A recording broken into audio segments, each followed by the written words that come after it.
So hello, good evening my dear students, कैसे हैं? Welcome to crack merchant navy.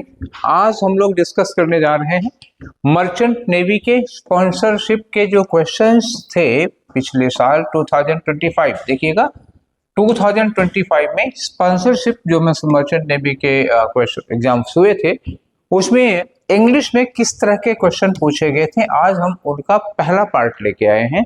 पहला part है ये, ऐसा नहीं है कि आज ही ये जो 25 क्वेश्चन कराएंगे इसी में सब खत्म हो जाएगा। कई पार्ट, 2-3 पार्ट में आएंगे, 4 पार्ट में आएंगे, तो एक एक करके सब खत्म करेंगे। अब इसमें आप लोगों को ये देखने को मिलेगा कि हम क्वेश्चंस को क्रम में नहीं लगा रखे हैं, जिस क्रम में मिले थे। हो सकता है इसमें ऐसा हो कि आपको कुछ क्वेश्चन मिले, सपोज करो एक्टिव पैसिव का मिल जाता है, डायरेक्ट इनडायरेक्ट का नहीं मिलता, या पहला क्वेश्चन एंटोनिम का मिला, फिर 4 क्वेश्चन के बाद साइनोनिम मिल रहा है। तो जिस क्रम में उसमें क्वेश्चन थे वहां क्वेश्चंस कोई क्रम में नहीं होता, कोई सिस्टम में नहीं होता कि एक एंटोनिम पूछा तो अगला भी एंटोनिम होगा या साइनोनिम होगा। वोकैब शुरू है तो वोकैब ही पूछते रहे, ऐसा नहीं होता। एक क्वेश्चन वोकैब का होगा, फिर एक क्वेश्चन ग्रामर का होगा, एक क्वेश्चन पैसेज का होगा, फिर कहीं से वोकैब आ जाएंगे। तो ये बहुत ही जिगजैग तरीके से पूछते हैं। तो 25 क्वेश्चंस पे हम लोग आज डिस्कस करने चल रहे हैं, और आप देखिएगा कि किस तरह के क्वेश्चन आपके एग्जाम में पूछे जा सकते हैं, उनको कैसे सॉल्व करना है। मेन पर्पज जो आज की क्लास का है वो मेन पर्पज यही है, to introduce you how to solve this questions, how what should be your approach. इनको करते समय आपकी अप्रोच क्या होनी चाहिए, ये मेरा पर्पज होगा। दूसरा, आपको ये बताना कि किस टाइप के क्वेश्चंस आ रहे हैं, so that you can make your mind for your coming examination. तो चलिए स्टार्ट करते हैं एक एक करके। पहला क्वेश्चन आपकी स्क्रीन पर दिख रहा होगा। पहला क्वेश्चन क्या है? पहला ही क्वेश्चन है, देखो यहाँ लिखा है अपोजिट बताना है आपको। अपोजिट बताना है किसका? वर्ड दिया हुआ है worthless. Worthless, what do you mean by worthless? Worth क्या होती है, इतना ले लो आप। वर्थ जब भी आएगा वर्थ, तो वर्थ का मतलब होता है वैल्यू। वर्थ का मतलब क्या होता है? वैल्यू होती है, प्राइस नहीं है। वर्थ इज वैल्यू, क्लियर है? चलिए, तो वर्थलेस का क्या मतलब होगा? मतलब जिसकी कोई वैल्यू ना हो। इसका अपोजिट क्या होगा? जिसकी कोई वैल्यू हो, ठीक है, जिसकी कोई वैल्यू है। ये तो बहुत ही पतला हो गया, थोड़ा ज्यादा ले लेते हैं, ठीक है, इतने पे आई थिंक कि आपका ठीक ठाक दिखेगा। हाँ, इतना सही है। चलिए, तो वर्थलेस मतलब बेकार होता है। कॉस्टली क्या हो जाएगा? कॉस्टली अपोजिट होगा। लेकिन ये जो है ये मनी से रिलेटेड है। कॉस्टली क्यों नहीं हो सकता इसका एंटोनिम? कॉस्टली कीमती होता है। अच्छा, ये वैल्यू है, प्राइस नहीं है। वर्थ, वैल्यू और प्राइस में फर्क होता है। अब आप जानेंगे कि क्या फर्क है वैल्यू और प्राइस में, तो उसको ऐसे समझ लो जैसे एक बोतल दूध की हो और एक बोतल शराब की हो, दारू की हो, कोल्ड ड्रिंक की ही ले लो। तो दूध या पानी ले लो, एक बोतल पानी की, 1 लीटर पानी 20 रुपीज में मिल जाता है, ठीक। और 1 लीटर दूध और महंगा मिलेगा, लेकिन 1 लीटर वाइन कितने में मिलेगी? तो 1 लीटर वाइन मिलेगी 500-600 की, 1 लीटर पानी मिल जाता है 20 रुपए का। लेकिन किसकी वैल्यू ज्यादा है, किसकी प्राइस ज्यादा है? पानी की वैल्यू ज्यादा है, उसके बिना मर जाओगे, और शराब के बिना मरोगे नहीं, लेकिन उसकी प्राइस ज्यादा है। तो प्राइस अलग चीज होती है ना, वो कॉस्टली ज्यादा पड़ेगी। वैल्यूएबल, हमारा जो ऑप्शन होगा वो क्या होगा? वैल्यूएबल होगा, कॉस्टली नहीं, ध्यान रखिएगा। वर्थ होता है वैल्यू, तो यहाँ पे क्या होगा? वैल्यूएबल होगा। अनइम्पोर्टेंट क्या हो जाएगा? वो तो सिमिलर होगा। अनइम्पोर्टेंट ये साइनोनिम में चला आएगा। और बेनिफिशियल हेल्थ के लिए और मनी के लिए फायदेमंद हो सकता है। तो वर्थलेस का जो आपका राइट एंटोनिम बन रहा है वो कौन हो रहा है? अनइम्पोर्टेंट हो रहा है। अब आते हैं अगले वाले क्वेश्चन पर। जो अगला वर्ड है आपका वंस मोर अपोजिट है। अपोजिट किसका अपोजिट बताना है आपको? सेटल्ड का। सेटल्ड का मतलब क्या होता है? जब हम कहीं पर स्टेबल हो जाते हैं। जैसे हम कहते हैं कि मेरे चाचा जी दिल्ली में सेटल हो गए हैं। सेटल होने का मतलब क्या होगा? स्थिर हो गए हैं, बस गए हैं एक जगह, आज यहाँ कल वहां नहीं करते रहते हैं, तो सेटल्ड हो जाता है, स्थिर हो जाना। स्टेशनरी का मतलब क्या होता है? ये भी हो जाता है, स्थिर हो गए हैं कहीं पर, एक जगह पर, अब मूवमेंट नहीं है।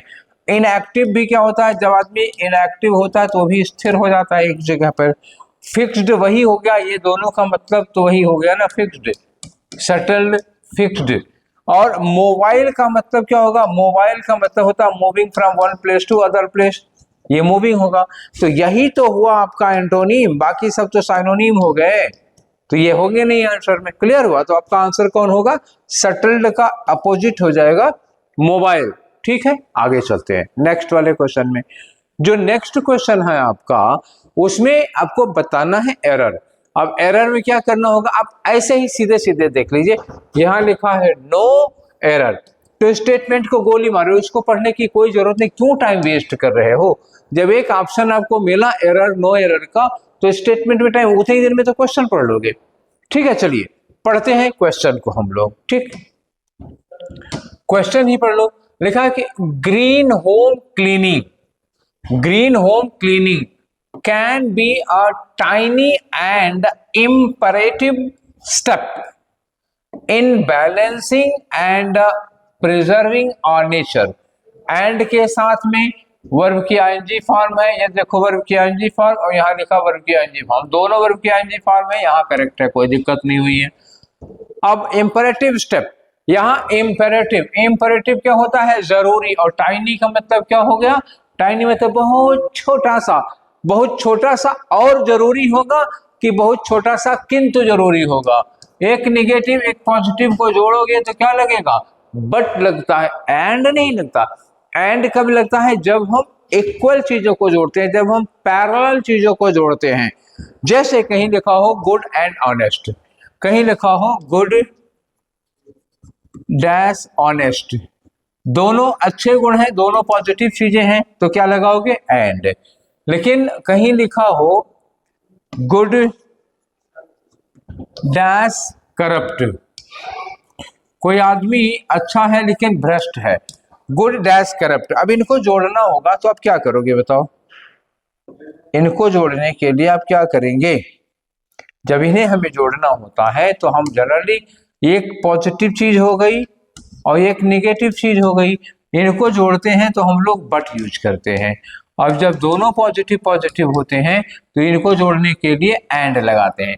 बात समझ में आ गई, क्यों यहाँ पर टाइनी बट इंपरेटिव होगा, एंड नहीं होगा। ठीक है, चलिए अगला क्वेश्चन है, ये फिल इन द ब्लैंक्स का है। क्वेश्चन देख के आपको लग रहा होगा कि इसमें क्या पूछ रहे हैं, फिल इन द ब्लैंक्स का क्वेश्चन है। ठीक है, चलिए तो आगे बढ़ते हैं हम लोग, नेक्स्ट लेते हैं, ये फिल इन द ब्लैंक का है। He dash his chances at the university interview by wearing a pair of jeans and T shirt. कोई आदमी इंटरव्यू देने जा रहा है जीन्स और टी शर्ट पहन के। A person is going to face his interview by wearing jeans and T shirt.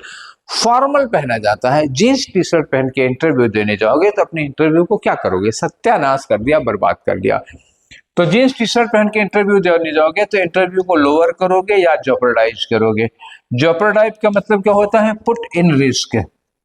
Jeopardise का मतलब put in risk, put in danger. T shirt और जीन्स पहन के जाओगे तो आपको अपने इंटरव्यू को खतरे में डाल दिया, ये हो जाएगा। ठीक है ना। अब इम्प्रूव तो हो ही नहीं सकता ना, जीन्स पहन के इंटरव्यू देने जाओगे तो इम्प्रूव और इनहेंस नहीं होगा, सत्यानाश किया है तो जेपरडाइज कर दिया। आगे आते हैं, नेक्स्ट क्वेश्चन ले लो। नेक्स्ट क्वेश्चन है क्वेश्चन नंबर 5 का। क्या करना है इसमें, once more fill in the blanks का क्वेश्चन है। ठीक है, चलिए स्टेटमेंट देखते हैं। The magazine is all style and little dash. इस मैगजीन में ऑल क्या है, स्टाइल। स्टाइल का मतलब एक तरह से कह सकते हो इस मैगजीन में पूरा का पूरा फैशन भरा पड़ा है। इसमें अब बताओ, मैगजीन में पूरा का पूरा फैशन है। ज्यादा कम क्या होगा, लिटिल, तो लिटिल में क्या होगा, यहां पर फैशन ज्यादा है। Material, news material, fact, information, data, ये सब चीजें कम है, यही ना। फैक्ट, इंफॉर्मेशन, न्यूज या डेटा, ये सब चीजें कम है। तो इसके लिए हम यहाँ ऑप्शन क्या पाएंगे, रीडेबिलिटी कम है ना, वर्थ कम है ना, सब्सटेंस ये आया, मटेरियल की हमें जरूरत थी। इस न्यूज़पेपर में मीनिंग कम है, मतलब फैशन, एड, प्रचार, यही सब चीजें ज्यादा है। तथ्य, फैक्ट, इंफॉर्मेशन, सब्सटेंस, मटेरियल, ये सब चीजें बहुत कम है। तो इसके लिए हमारा जो सुटेबल ऑप्शन होगा वो कौन सा है, सी वाला। आगे आओ, अगला क्वेश्चन है हमारा। इन्होंने कहा कि read the passage carefully, passage को पढ़ो और statement that can be inferred from it, inferred from it. और यहाँ क्या लिखा है, ध्यान क्या रखना, कैन बी, जो इन्फर कर सकते हो, जो निष्कर्ष निकाला जा सकता है वो आपको बताना है। ठीक है, कभी कभी होता है कैन नॉट बी इन्फर्ड, तो यहां पर कैन बी इन्फर्ड का क्वेश्चन है, याद रखिएगा। क्वेश्चन किस चीज का है? दैट कैन बी इन्फर्ड, तो कैन बी इन्फर्ड का क्वेश्चन है। चलिए तो करते हैं हम लोग कैन बी इन्फर्ड में। पहले पढ़ते हैं इसको। लिखा है अ रिसेंट कम्युनिकेशन, हाल ही में कम्युनिकेशन हुआ जिसमें noted that Indian foreign minister told officials in UK में उन्होंने ऑफिसर से कहा था कि new Delhi intends to maintain and extend her open door policy, हम अपनी ओपन डोर पॉलिसी को एक्सटेंड करना चाहते हैं, मेंटेन करना चाहते हैं, किसके साथ? To the west. आगे कहा कि the minister also said that, ये भी मिनिस्टर ने कहा कि India would continue with her programme of political and economic change despite a recent campaign against western ideas and foreign add. इन्होंने कहा हालांकि इंडिया में कुछ दिन पहले इस तरह का एक कैंपेन चली थी, हम फॉरेन एड और वेस्टर्न आइडियाज के खिलाफ कैंपेन कर रहे थे, इसके बावजूद हम अपना ओपन डोर पॉलिसी खुली रखेंगे और अपने ओपन डोर पॉलिसी को खुली रखना चाहते हैं और India would continue with a program of political and economic change, हम अपना पॉलिटिकल और इकोनॉमिक चेंज हमारा चलता रहेगा। क्लियर? तो इसमें पूछ रहे हैं कि क्या निष्कर्ष निकाला जा सकता है, what conclusion can be made, तो कौन सा कंक्लूजन इसमें निकाला जा सकता है ये हम लोगों को देखना है। आइए देखते हैं कौन सा कंक्लूजन कर सकते हो। पहला इन्होंने कहा कि India's internal policies are not dependent on her foreign relation. इन्होंने कहा कि इंडिया की जो इंटरनल पॉलिसीज हैं वो हमारे फॉरेन रिलेशन पर डिपेंड नहीं करती, जबकि बात यहाँ क्या होनी चाहिए, हमारा फॉरेन रिलेशन हमारी इंटरनल पॉलिसी पर डिपेंड नहीं करता। हम इंटरनली हमारे यहाँ कैंपेन कर रहे हैं, वेस्टर्न एड का विरोध कर रहे हैं, लेकिन हमारी जो फॉरेन पॉलिसी है उस पर डिपेंड नहीं है। तो ऐसा नहीं है कि इंटरनल पॉलिसी फॉरेन पॉलिसी पर डिपेंड हो, बल्कि कह रहे हैं कि हमारी फॉरेन पॉलिसी इंटरनल पॉलिसी पर डिपेंड नहीं है, इसलिए ये बात गलत हो जाएगी, उल्टा कह दिया गया। Although internal changes in India may not follow Western ideas, इन्होंने कहा हालांकि जो इंटरनल चेंजेस हैं इंडिया में हो सकता है कि वेस्टर्न आइडियाज को ना फॉलो करे, ठीक है ना, और फॉरेन ट्रेड को, लेकिन इन्होंने कहा foreign trade with the west shall continue, ये बात सही है। इन्होंने यही कहा ना कि हमारे यहाँ अंदर कुछ कैंपेन चल रही है वेस्टर्न आइडियाज के अगेंस्ट में, लेकिन हम अपनी ओपन डोर पॉलिसी को कंटिन्यू रखना चाहते हैं, हम अपने पॉलिटिकल रिलेशंस को बनाए रखना चाहते हैं। वही इन्होंने कहा कि हालांकि हमारे यहाँ इंटरनली कुछ गतिरोध हो सकता है, कुछ बॉटलनेक हो सकता है, लेकिन हम अपनी फॉरेन ट्रेड जो हमारा वेस्ट के साथ है वो कंटिन्यू रहेगा, तो यही बात ट्रू है और यही निष्कर्ष निकाला जा सकता है, बी वाला। थर्ड को देख लेते हैं, India would continue her open door policy, ठीक है, with other western countries despite her issues with UK, तो इंडिया अपना ओपन डोर पॉलिसी कंटिन्यू रखेगी किसके साथ? वेस्टर्न कंट्रीज के साथ, despite her issues with UK. हालांकि यूके के साथ कुछ, भैया केवल यूके के साथ उसका इशू थोड़े, ये तो नहीं कहा ना कि केवल यूके के साथ हमारा इशू है, वेस्टर्न आइडियाज के साथ इशू है। यूके में तो भाषण ही दे रहे हैं, तो यूके के साथ उनको कौन सा इशू है, ये बात गलत हो जाएगी। अगर लिखा होता issues with the west, issues with the west, तब सही हो जाता। यूके का नाम क्यों ले लिया? India would make amends to reconcile with the western ideas. इन्होंने कहा कि नेताजी ने ये कहा कि इंडिया वेस्टर्न आइडियाज से रिकंसाइल करने के लिए कुछ अमेंडमेंट करिए, तो कहीं नहीं कहा गया कि हम वेस्टर्न आइडियाज को अपनाने के लिए अपने कॉन्स्टिट्यूशन में अमेंडमेंट कर देंगे, ये नहीं कहा। उन्होंने कहा भले ही हमारा कुछ कल्चरल गतिरोध होता है, कल्चरल विरोध है, लेकिन फिर भी हम अपनी ओपन डोर पॉलिसी को कंटिन्यू रखेंगे, केवल ये बात कही गई थी बस। 7 नंबर पे आ जाओ, फिर से एरर का क्वेश्चन है। अब उतना ज्यादा झंझट में नहीं जाएंगे, यहाँ लिखा हो नो एरर, दैट मीन्स हमको ये पढ़ने की जरूरत नहीं है, सीधे एरर पे आ जाओ। एरर का क्वेश्चन है कि रिगार्डलेस ऑफ लोकेशन मतलब लोकेशन की कोई बात नहीं, कहीं भी हो, शहर में हो, गाँव हो, लोकेशन चाहे जहाँ का हो, internet have been a milestone in bringing various people, technology, resources and academia together.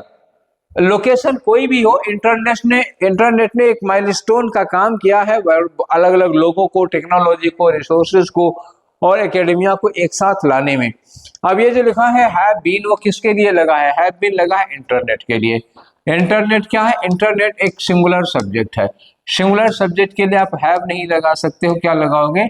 Has लगाओगे। तो internet has been a milestone, not have been. Clear हो गई बात? ठीक है, चलिए नेक्स्ट क्वेश्चन पे आते हैं। अगला जो क्वेश्चन है हमारा वो किस चीज पर? फिल इन द ब्लैंक्स का क्वेश्चन है। देखने में साफ साफ लग रहा है यहाँ पे, ये फिल इन द ब्लैंक्स का क्वेश्चन है। क्वेश्चन पढ़ते हैं। लिखा है द प्रोट्रैक्टेड इलनेस। प्रोट्रैक्टेड नहीं है, प्रोटेक्टेड नहीं। प्रोट्रैक्टेड का मतलब क्या होता है? एलोंगेटेड। एलोंगेटेड गलत हो गया।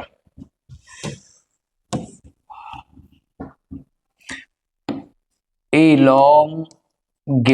इलोंगेटेड का मतलब होता है कोई चीज बहुत लंबे समय से चली आ रही है, उसको कहते हैं इलोंगेटेड इलनेस। बड़ी लंबे समय से जो बीमारी चली आ रही है। Has reduced him dash skeleton. कोई आदमी बहुत समय से बीमार हो तो सूख के कांटा हो जाता है, तो रिड्यूस के बाद जो प्रीपोजिशन लगता है क्या होता है? टू लगता है। Reduced him to, reduced to skeleton. तो रिड्यूस के साथ फिक्स प्रीपोजिशन है, ये फिक्स ही होता है कि रिड्यूस के बाद टू लगना है। नेक्स्ट में आ जाओ। अगला है बेस्ट एक्सप्रेस द मीनिंग। यहां क्या बतानी है आपको? मीनिंग बतानी इस वर्ड की। लेस क्या होता है? लेस का मतलब होता है क्लॉथ। अब कहोगे ये तो देखो भाई, ये वो कैब है, यहाँ ग्रामर नहीं है। जब ग्रामर लगती तो मैं आपको समझाता कि क्यों, कैसे, कहाँ, कब। वर्ड है, उस वर्ड की मीनिंग है। जैसे डेट का मतलब खजूर होता है तो पूछोगे क्यों, तो हम क्या बताएंगे? वो उस वर्ड की मीनिंग है। लेस कपड़े के लिए, क्लॉथ के लिए, फाइबर के लिए यूज किया जाता है ना। ये किसके लिए यूज किया जाता है? फाइबर। फाइबर को बुन के जो कुछ बनाया जाता है तो क्या बनेगा? लेस क्लॉथ होता है जी। नेक्स्ट वाले क्वेश्चन पे आ जाओ। इसमें क्या कह रहे हैं कि अल्टरनेटिव, करेक्ट अल्टरनेटिव मतलब इसको जो रिप्लेस कर सके। किसको रिप्लेस कर सके? लिखा हुआ है वर्डिक्ट। एक वर्ड है वर्डिक्ट, कह रहे इसकी जगह पर इनमें से कौन सा वर्ड यूज कर सकते हो? Which word of the following options can be used at the place of verdict? Which word from this can replace it? लिखा the election verdict was quite surprising. जो चुनाव का वर्डिक्ट आया वो बड़ा सरप्राइजिंग था, क्योंकि रूलिंग पार्टी वाज री elected for the first time in 50 years. 50 सालों में पहली बार हुआ है कि रूलिंग पार्टी को फिर से चुन लिया गया हो, नहीं तो रूलिंग पार्टी को हटा ही दिया जाता था। तो इन्होंने कहा कि ये एक बड़ा ही सरप्राइजिंग वर्डिक्ट था। तो वर्डिक्ट क्या होता है? ये चुनाव का फैसला है ना। ये क्या है? चुनाव का फैसला। मतलब क्या हुआ? ये चुनाव का डिसीजन है, जनता का फैसला है। तो इसको क्या कह सकते हो? डिसीजन तो दिया नहीं है, कियोस डिसऑर्डर होगा, पोल होगा नहीं, चुनाव का ऑर्डर नहीं होता, ये चुनाव का जजमेंट होता है, डिसीजन है चुनाव का ना। तो पहला वाला ऑप्शन लगाओ। आई थिंक कि आपने यही ऑप्शन लगाया भी होगा। क्वेश्चन नंबर 11 में आ जाओ। इन्होंने कहा कि phrase best expresses the meaning. क्या बतानी है? मीनिंग बतानी किसकी? कंसाइज की। कंसाइज को हिंदी में कहते हैं संक्षिप्त। संक्षिप्त का मतलब क्या होता है? कोई शार्ट में, कम शब्दों में कोई बात बोली जाए जिसमें मैटर पूरा हो, फालतू के वर्ड्स ना हो, बस शार्ट। तो इसको क्या हम कह सकते हैं? कंसाइज को ब्रीफ कह सकते हो। ब्रीफ में कोई बात कही गई हो, या कॉम्पैक्ट कही गई हो, या एक वर्ड आता है प्रिसाइज। प्रिसाइज करके किसी बात को कह देना। बात पूरी हो, अननेसेसरी चीजें हटा दी जाती हैं। तो वर्बिएज नहीं होगा, करेक्ट नहीं होगा, कॉम्पैक्ट, शॉर्ट नहीं होगा, कॉम्पैक्ट होगा। ठीक है। शॉर्ट का मतलब उसमें चीजें काट दी जाती हैं। काट के नहीं, इंफॉर्मेशन पूरी होनी चाहिए, फैक्ट्स पूरे होने चाहिए, बस बात को छोटे ढंग से कह दिया जाता है। वर्बिएज का मतलब होता है use of extra word. Use of extra word then needed. Extra words then needed.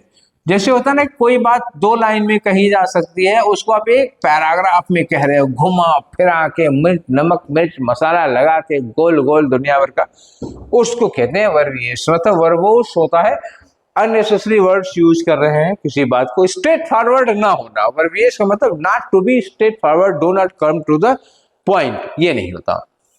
आगे आते हैं, नेक्स्ट लेते हैं हम क्वेश्चन नंबर 12 है हमारा। क्वेश्चन नंबर 12 में इन्होंने कहा एमिनेट क्या होता है, बताना क्या है इसको, बेस्ट एक्सप्रेस द मीनिंग है।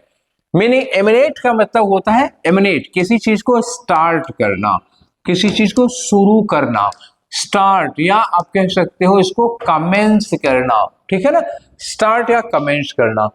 तो एंड क्या हो जाएगा, एंड तो एंटोनिम हो जाएगा। ओरिजिनेट करना, यस, एमिनेट का मतलब होता है ओरिजिनेट करना, ये हो गया साइनोनिम, सिमिलर मीनिंग का। कल्मिनेट का मतलब क्या होता है, कंक्लूड करना, तो कंक्लूड क्या हो जाएगा, ये तो एंटोनिम हो गया, ये एंटोनिम हो गया। रिट्रीट का मतलब होता है गो बैक, पीछे हटना होता है। तो आपका सिमिलर मीनिंग में कौन आएगा, इसका ओरिजिनेट आया, क्लियर, ठीक है। और आगे चलते हैं, अगला है आपका अपोजिट बताना है। क्वेश्चन नंबर 13 में आपको बताना है opposite, you are to tell antonym, opposite of किसका, अपोजिट ऑफ ह्यूमरस। ह्यूमरस का मतलब क्या होता है, कोई चीज क्या होगी, हास्य। हास्य का मतलब क्या होता है, लिटिल हार्टेड, कोई चीज, कोई ऐसी बात मजाक में कही गई है, मतलब ह्यूमर मतलब मजाक, लोगों को हंसाने के पर्पज से, थोड़ा जोक होता है, हल्का फुल्का मजाक में होता है। तो अपोजिट बताना। इंटरटेनिंग क्या हो जाएगा, सिमिलर। जब हम ह्यूमर करते हैं तो हम किसी को एंटरटेन करते हैं, लोग हंसते हैं। कॉमिकल, ये भी हास्य होता है, ये इसमें भी लोग हंसते हैं, कॉमेडी में तो हंसी ही आती है ना। विटी का मतलब क्या होता है, फुल ऑफ विट। विटी का मतलब क्या होगा, फुल ऑफ विट या फुल ऑफ लॉजिक, कोई ऐसी बात जो बहुत ही तर्कपूर्ण होती है, लॉजिकल होती है, तो वो होगा, उसका कोई लेना देना नहीं। डिप्रेसिंग नेगेटिव वर्ड हो गया, निराशाजनक हो गया। ये ह्यूमरस होता है, हास्य होता है, इसमें मजाक होता है, लोग खुश हो जाते हैं, अच्छा लगता है। और डिप्रेसिंग मतलब दुखी हो जाएंगे, ये डिप्रेसिंग सैडनिंग होता है, आप किसी को दुखी कर दे रहे हैं, उसको सैडन कर दे रहे हैं। तो एंटोनिम तो यही होगा ना, आपको अपोजिट वर्ड पूछा था ह्यूमरस का, तो डिप्रेसिंग हो जाएगा। अब आते हैं अगले वाले क्वेश्चन में।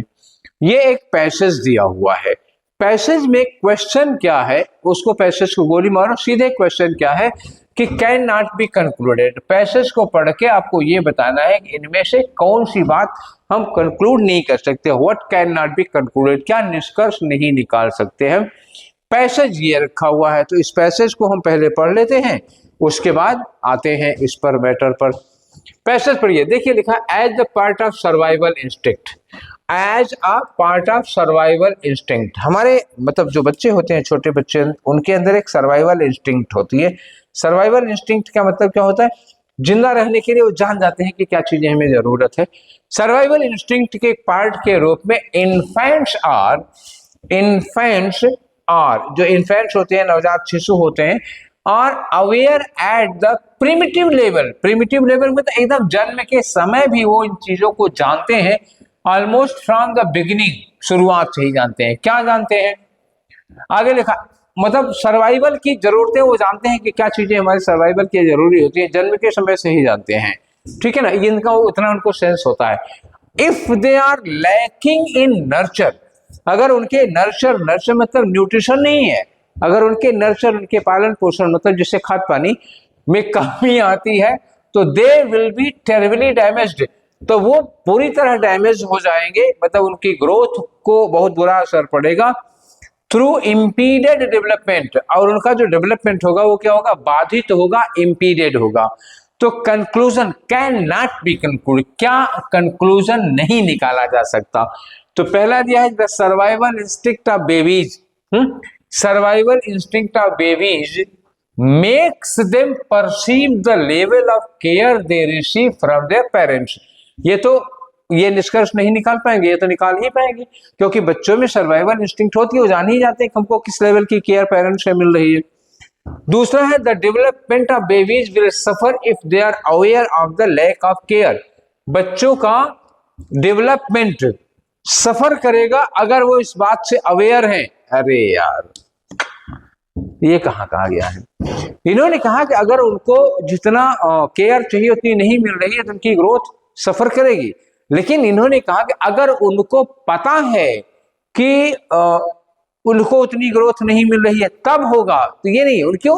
देखो, उनको जो डैमेज होता है इसलिए नहीं कि उनको जानकारी है, बल्कि अगर नहीं मिलता है, ये बात कहीं नहीं गई ना, उसमें पैसेज में कहीं नहीं कही गई कि अगर वो जानते हैं इस बारे में तो वो डैमेज हो जाएगा उनका, ये बात कहीं नहीं गई थी। जो नहीं कही गई थी यही आंसर होगा, समझ गए। तीसरा देखो, babies are born with survival instinct, बच्चों में पैदा होते ही सर्वाइवल इंस्टिंक्ट होती है, that can be perceived if they are lacking in nurture being cared of. ठीक है ना, कि अगर उनको नर्चर में कमी आ रही है या उनको केयर कम किया जा रहा है तो ये चीज परसीव, ये देखी जा सकती है, महसूस हो सकती है, क्योंकि उनको में ये इस तरह का सेंस होता है। ये बात ठीक है, ये कही है उन्होंने, ये ट्रू हो गया। Babies are born with the natural survival instinct inherited from the womb, ये भी बात ट्रू है, ये भी कही गई थी। जो बात नहीं कही गई थी ये भी ट्रू है, ये भी कही गई थी। जो नहीं कही गई थी वो कौन सी है? बी वाली बात, ये कहीं नहीं गई है पैसेज में ना। तो अब आगे आ जाओ, नेक्स्ट है 15 नंबर पे। इन्होंने कहा कि अपोजिट बताना है सक्सीड का। ठीक है, अपोजिट किसका? Opposite of succeed. सक्सीड का मतलब होता है सफल हो जाना, इसका अपोजिट क्या होगा? असफल होना। विन क्या हो गया? सिमिलर हो जाएगा। एक्सीड का मतलब होता है कोई बात कह रहा है कोई आदमी, उसकी बात को एक्सेप्ट कर ले रहे हो। डिक्लाइन का मतलब रिफ्यूज कर दे रहे हो, डिनाई कर दे रहे हो, नाराज कर दे रहे हो। और डिक्लाइन होता है एक तरह से फॉल हो जाना, ठीक है ना, और ट्राई यहां लगेगा नहीं। तो सक्सीड का अपोजिट क्या होगा? डिक्लाइन। डिक्लाइन का मतलब पतन होता है, डाउनफॉल होता है, किसी चीज की गिरावट होती है, मतलब हमारा पतन, ठीक है ना। तो सक्सेसफुल मतलब उपलब्धि होती है। और ये जो सक्सीड है ये वर्ड कैसा है? पॉजिटिव वर्ड है, और ये कैसा वर्ड है? नेगेटिव वर्ड है, समझ गए ना। तो वही अपोजिट होगा, क्योंकि और कोई अपोजिट वर्ड है नहीं। नेक्स्ट आ जाओ, क्वेश्चन नंबर 16 में इन्होंने कहा गेट, एक वर्ड दिया है इन्होंने गेट। इस गेट की मीनिंग बताओगे क्या हो सकता है? गेट देखो, जैसे आपका एक घर है, सपोज करो ये एक प्लॉट है, और यहां पर आपका क्या बना हुआ है? यहाँ पर आपका इतना बड़ा घर बना हुआ है, ठीक है ना, ये घर है। और यहाँ पे क्या लगी है? यहाँ पे गेट लगी है आने जाने के लिए, यहाँ पर गेट लगी हुई है, ठीक है। इसको क्या कहते हो? इसी को गेट कहते हैं। तो मीनिंग निकालो किस में है? Something to swing on. Get क्या ऐसी चीज है जिस पर हम झूला झूलते हैं? माना कि कुछ बच्चे ऐसा करते हैं, गेट पे चढ़ जाएंगे, उसके बाद उसको घुमा लेंगे, तो कुछ करते हैं ऐसे, लेकिन गेट का ये मतलब नहीं है, ये मीनिंग नहीं है। It has hinge. हिंज होता है इसमें, मतलब कब्जे लगे होते हैं, जैसे ऐसे होता है, ऐसे खुलता है, ऐसे बंद होता है, ऐसे जैसे इसमें है, इतना खुल मुड़ जाएगा, फिर इतना खुल जाएगा। दरवाजे में जो लगा होता है जिससे दरवाजा खुलता बंद होता है, इसको कब्जा कहते हैं। तो इसमें हिंज होता है। गेट का मतलब थोड़ा सा इसमें हिंज होता है, ये कौन सी मीनिंग हुई? ठीक है, अब लिखा है अ डोर इन फेंस। फेंस का मतलब क्या होता है? बाउंड्री, चार दीवारी जो होती है, बाहर जो दीवार लगी होती है, उस दीवार में, जैसे ये है, ये दीवार है, इस दीवार में जो गेट लगा हुआ है, द डोर लगा हुआ है, उसी को कहते हैं। तो ये हो गया ना, गेट का ये मतलब होता है। इट ओपन्स एंड शट्स, जो खुलता है बंद होता है, तो खुलता बंद होता है तो बोतल भी है, गेट थोड़े कहेंगे उसको, ठीक है। मुंह भी तो खुलता है बंद होता है, गेट थोड़े कहेंगे। गेट होता है जो बाहर की बाउंड्री में एक दरवाजा लगा होता है, जिससे हम अंदर आते हैं बाहर निकलते हैं, वो गेट कहा जाता है। अब बताओ, गेट का मतलब पूछा था इन्होंने, इसमें भी कुछ लोगों ने गलत कर दिया होगा, ठीक है। 17 नंबर पे आ जाओ। When a new kind of machine is thought of, जब किसी नई तरह की मशीन के बारे में हम सोचते हैं, कुछ नई मशीन सोचते हैं, इसको हम क्या कहते हैं? डिस्कवरी। डिस्कवरी नई नहीं होती। डिस्कवरी क्या होती है? जैसे कोई चीज है, खो गई है, हम उसको ढूंढ लिए, ठीक है, तो उसको हम डिस्कवरी है। डिस्कवरी में नया नहीं बनता है, पुराना था उसको ढूंढ लिया, डिस्कवरी हो गई। नया बनाओगे तो क्या होगा? क्रिएशन। नया क्रिएशन होता है, इस जिसको हम लोग इन्वेंशन कहते हैं, समझ गया। नया क्रिएशन होगा या इन्वेंशन होता है। एडॉप्शन, किसी चीज को हम एक्सेप्ट कर लेते हैं, नॉवेल्टी कुछ नयापन होता है। लेकिन इन्वेंशन क्या होता है? वो क्रिएशन होता है, नई चीज बना रहे हैं। जैसे एडिसन ने बल्ब बनाया था, पहले था ही नहीं, ठीक है। 18 में आ जाओ। Most appropriate to substitute underline part. इन्होंने कहा कि आई आई के बाद लिखा used to swim across, used to swim across. देखो यूज्ड टू के साथ जब वर्ब की फर्स्ट फॉर्म लगती है तो ठीक है। आगे कहा इन्होंने व्हेन आई वाज यंग, तो यूज्ड टू किस लिए यूज किया जाता है? यूज्ड टू यूज करते हैं हम लोग हैबिट के लिए। सेंटेंस कह रहा है कि जब मैं छोटा था तो नदी को तैर कर पार किया करता था। ये आदत थी, ये पास की आदत तो नहीं, तो रोज का काम तो नहीं रहा होगा ये, तो यूज्ड टू नहीं लगाओ। ये क्या शो कर रहा है? ये शो कर रहा है आपकी एबिलिटी। जब मैं छोटा था तो नदी को तैर कर पार कर लेता था, कि पार किया करता था, पार कर लेता था। एबिलिटी बताओगे, एबिलिटी लगाओगे तो वाज लग नहीं रहा, विल लग नहीं रहा, कैन लग नहीं रहा। वाज पास्ट में एबिलिटी बताने के लिए क्या लगता है? कुड स्विम अक्रॉस, मैं नदी को तैर कर पार कर सकता था जब मैं छोटा था, तो एबिलिटी बता रहे हैं पास्ट की। यहाँ पर भी वही इंप्रूवमेंट का कहानी है। आई एम वर्किंग हियर, ये आई एम के साथ वर्ब की आईएनजी फॉर्म लगी है, लेकिन यहाँ क्या लगा है? For the past 10 years। आपको एक चीज मैंने पढ़ाई थी टेंस वाले में कि जब भी सिंस या फॉर के साथ टाइम दिया होता है, जब भी सिंस या फॉर के साथ टाइम दिया होता है, तब हम लोग क्या यूज करते हैं? परफेक्ट कंटिन्यूअस यूज करते हैं। तो एम नहीं होगा, यहाँ क्या होगा? I have been working here. अभी मैंने टेंस पढ़ाया आप लोगों को, देख लीजिएगा, वीडियो देख लीजिएगा, टेंस का वीडियो है। तो वाज नहीं लगेगा, विल बी नहीं लगेगा, वाज नहीं हो सकता, क्या होगा? हैव बीन वर्किंग होगा, केवल यही हो सकता है परफेक्ट कंटिन्यूअस में। आगे आते हैं, क्वेश्चन नंबर है 20 आपका। 20 में एक इडियम दिया हुआ like a cake walk. Like a cake walk idiom है, इसका मतलब ही होता है वेरी इजी, बहुत। जैसे हम कहें कि to teach English for me is like a cake walk, अंग्रेजी पढ़ाना मेरे लिए क्या है? केक वॉक की तरह है, ठीक है। तो बहुत आसान है, इजी है, बस ऐसे ही समझ लो। तो क्या हो जाएगा? ये इजी टास्क हो गया।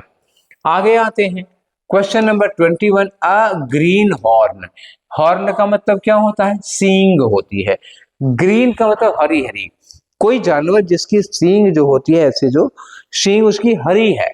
हरी सींग का मतलब क्या होता है? जो चीज हरा होता है उसको कच्चा माना जाता है, पीला लाल हो जाएगा तो पक्का होगा। कच्ची सींग का मतलब क्या हुआ? कि वो जो जानवर है, जो एनिमल है, वो भी बच्चा है, उसके अंदर एक्सपीरियंस नहीं है। तो एक्सपीरियंस नहीं है तो स्किल्ड पर्सन तो वो होगा नहीं, ना क्लेवर पर्सन होगा, अनएजुकेटेड या अनएक्सपीरियंस। तो यहाँ पर एजुकेशन से लेना देना नहीं है, उसका क्या होगा? एक्सपीरियंस से लेना होगा। तो अनएक्सपीरियंस्ड पर्सन होगा जो ग्रीन हॉर्न जिसके लिए लगेगा। नेक्स्ट आ जाओ 22 में। करना क्या है? वन वर्ड सब्स्टिट्यूशन बताना है आपको, वन वर्ड। एक सेंटेंस देखा है कि giving the worrying impression, giving the worrying impression मतलब क्या होगा? कुछ गड़बड़ होने वाला है, that something bad is going to happen, something bad is going to happen. जैसे आप कहीं से निकल, कुछ लोग मानते हैं कि आप निकल रहे हो कि नेवले ने रास्ता काट दिया, बिल्ली ने रास्ता काट दिया, शीशा टूट गया, कोई छींक दिया। कुछ लोग लगता है कि कुछ बुरा होने वाला है, कुछ अशुभ होगा। तो जो चीजें इस तरह का अशुभ संकेत देती हैं उनको क्या कहते हैं? तो उसको कहते हैं ओमेन, OMEN। इसको हम लोग हिंदी में कहते हैं अपशगुन। जानते हो अपशगुन क्या होता है? कुछ वही बिल्ली का रास्ता काट जाना, अपशगुन कहते हैं। इसी ओमेन से आप बनाओगे ओमिनस, OUS, ओमिनस। अब इसको आप कह सकते हो मनहूस, ठीक है ना, कोई चीज मनहूस। तो ये आपको मिला क्या? ओमिनस मिला, ठीक है। डिसोलेट अकेलापन, ब्लीक जो सबसे अलग होता है, सस्पिशियस जिस पर डाउट होता है। फिलहाल ओमिनस आपका आंसर होना चाहिए। किससे बना? ओमेन, अपशगुन, उसी से ये बना हुआ है, ओमिनस होगा। नेक्स्ट में आते हैं question number 23। A group of worshippers, a group of worshippers, क्या कहोगे अ ग्रुप ऑफ वर्शिपर्स को? जैसे मान लो कहीं जागरण वगैरह है, भजन वगैरह हो रही है, या संडे को चर्च में जो भीड़ होती है, फ्राइडे को मस्जिद में जो भीड़ होती है, मंगलवार को हनुमान जी के मंदिर में जो भीड़ होती है, या जागरण वगैरह में जो भीड़ होती है, मतलब कथा पूजा कीर्तन के लिए जो लोग इकट्ठा हुए हैं, सत्संग के लिए जो धार्मिक पूजा करने वाले लोगों की भीड़ होती है, उसको कहते हैं कांग्रीगेशन। क्या कहते हैं? कांग्रीगेशन। क्राउड कहाँ होती है? मार्केट वगैरह में जो हो जाती है, मेले में हो जाती है, मार्केट है, फेयर है, स्ट्रीट है, यहाँ सब जगह लोगों की भीड़ होती है, इसको क्राउड कहते हैं। कारवां क्या होता है? वो व्यापारियों का काफिला होता है। कांस्टलेशन क्या होता है? ग्रुप ऑफ स्टार्स, ये क्या होता है? तारों का समूह होता है आसमान में, ज्योग्राफी आपने पढ़ा होगा तो कॉन्स्टेलेशन कहा जाता है, मतलब a group of stars arrange in a definite pattern, वो कॉन्स्टेलेशन होगा। चलिए तो आगे आते हैं, हमारा क्वेश्चन नंबर 24 है। क्वेश्चन नंबर 24 इसमें क्या है, पढ़ लेते हैं, पहले पढ़ के तब चलते हैं वहां पे। क्वेश्चन दिया है, द कंपनी एनकरेजेस इट, देखो क्वेश्चन में पूछा क्या है, that can be inferred, that can be inferred, कोई ऐसी चीज जिसका निष्कर्ष हम निकाल सकते हैं, ठीक है ना, पॉजिटिव वाला आंसर देना है हमको। तो the company encourages, company encourage करती है अपने मैनेजर्स को to interact regularly, to interact regularly without preset agenda, दिमाग में कोई एजेंडा लेके मत चलो, लोगों से इंटरैक्ट करो, to discuss issues concerning the company and the society. The ideas has been borrowed from the ancient Indian concept of congregation called सत्संग। तो पहले लोग सत्संग में इकट्ठा हुआ करते थे, अपने एक दूसरे के दुख दर्द शेयर करते थे। तो designations are forgotten during these meetings, इस मीटिंग में डिजिग्नेशन नहीं दिखा जाएगा, तो आप मैनेजर हैं, हम क्लर्क हैं, ये सब चीजें नहीं, सब खुल के बात करेंगे। Hence, it is not uncommon in these meetings to find a management trainee. हो सकता है इसमें किसी मैनेजमेंट ट्रेनी को कुछ क्वेश्चन वगैरह मिल जाते हैं, questioning the managing director on some corporate policy, ठीक है, और नॉलेज ऑफ कस्टमर्स। हो सकता है कोई जो ट्रेनी मैनेजर है वो किसी मैनेजिंग डायरेक्टर से कोई ऐसा क्वेश्चन पूछ ले, ठीक है, पॉलिसी वगैरह पर। तो इन्होंने कहा क्या निष्कर्ष निकाला जा सकता है इस बिहाफ पे, company is concern about it's reputation with its employees, company अपने एम्प्लॉइज के साथ अपनी रेपुटेशन को लेकर के कंसर्न्ड है, चिंतित है। दूसरा है company believes in fostering the spirit of dialogue without degenerating it into a positioning based debate, ठीक है। तो कंपनी क्या चाहती है कि फोस्टरिंग होनी चाहिए स्पिरिट ऑफ डायलॉग, बातचीत की फीलिंग, बातचीत की भावना लोगों में आनी चाहिए, without degenerating it into a positioning based debate. तो पोजिशनिंग बेस्ड डिबेट ना करके आपके अंदर बातचीत, मतलब उसमें ये होगा कि सीनियर जूनियर सब साथ में बात कर रहे हैं, खुल के बात कर रहे हैं। कंपनी में कभी कोई इंटरपर्सनल प्रॉब्लम रही हो, ये बात नहीं कही जा सकती, ऑल ऑफ द एबव। हाँ यार ये तो हो सकता है, ये हो सकता है, ठीक तो है। पहली बात भी काफी ठीक लग रही थी, मैं इसलिए नहीं लगा रहा था कि एक ही ऑप्शन में लेना है, तो इसमें भी दूसरा वाला ज्यादा सही है, लेकिन बात तो तीसरा वाला भी सही है। कंपनी में कभी इस तरह का मैटर आया होगा तभी कंपनी ने ये काम छोड़ दिया। एक्चुअली इसमें हो क्या रहा है कि दो सुटेबल हैं, पहला और दूसरा सुटेबल है, और नीचे जब हमको ऑल ऑफ द एबव मिल गया तो तीसरा सुटेबल ले लेते हैं, डी वाला आपका आंसर हो जाएगा, क्योंकि वो ठीक है। यहाँ आते हैं अरेंजमेंट करना है आपको। अरेंजमेंट में करना क्या है कि आपको पहला S1 वाला पहला सेंटेंस है, S6 वाला आखिरी सेंटेंस है, ठीक है। अब आपको बीच के सेंटेंस सेट करने हैं, बीच के सेंटेंस सेट करने हैं, देखते हैं हम लोग, इसको इधर कर देते हैं थोड़ा सा, तो जगह मिल जाएगी, आप यहाँ पे देख पाएंगे। अब देख पा रहे हैं कि नीचे का ऑप्शन क्या है, hi Sandeep, hope all is well with you. किसी ने कहा हाय संदीप, आशा है सब लोग ठीक होंगे। ये आखिरी है, nonetheless we had great fun while out rafting। चलो, we all went, इन्होंने कहा we all went, हम गए थे सब के सब लोग साथ ट्रिप पर, लास्ट वीकेंड ऋषिकेश गए थे, क्या करने के लिए, कैंपिंग और राफ्टिंग करने के लिए। तभी तो आएगा हमको बड़ा मजा आएगा। चलो, it was a lot fun, बड़ा मजा आया वहां पर, it was a lot fun and we all stayed in camp river side. अब इन्होंने कहा everybody is doing great, everybody is here doing great, ये किसका जवाब है, hi Sandeep, hope all is well, इसी का जवाब है, ये भी प्रेजेंट में है, बाकी सब तो पास्ट में है। तो आर से स्टार्ट करना होगा हमें, देयर वर नॉट, ये वर क्या हुआ, पास्ट में हो गया, तो आर से ही स्टार्ट कर पाओगे, आर से स्टार्ट होने वाला एक ही ऑप्शन है, हो गया काम, कुछ करना ही नहीं था। अगर दो में आर से शुरू होता तो कुछ और लगाते, नहीं तो आर से, प्रेजेंट में क्वेश्चन पूछा गया सीधे, hi Sandeep, hope all is well, इसी का जवाब होगा everybody here is doing great. इसी का जवाब है। बाकी सब कुछ पास्ट की कहानी है कि हम लोग, वो बताएगा एक आदमी, हम लोग गए थे ऋषिकेश और वहां पे ये था, हमने बड़ा एंजॉय किया, वो तो घटना ही बता रहा है ना, प्रेजेंट में प्रेजेंट से कनेक्ट करोगे, ठीक है ना। चलो, तो ये हमारे 25 क्वेश्चंस हो गए। ये कौन से क्वेश्चन थे? 2025 में स्पॉन्सरशिप के लिए जो एग्जाम्स हुए थे उनमें से 25 क्वेश्चन छांटे थे।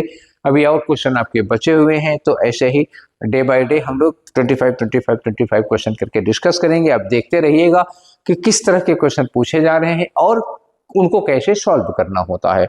अब सारे टाइप के क्वेश्चन तो इसमें कवर नहीं हुए ना, एक तरफ से हमको 25 निकाल लिए, अब हो सकता है अगले वाले में कुछ नए टाइप के, अलग टाइप के क्वेश्चन मिले हम लोगों को करने के लिए।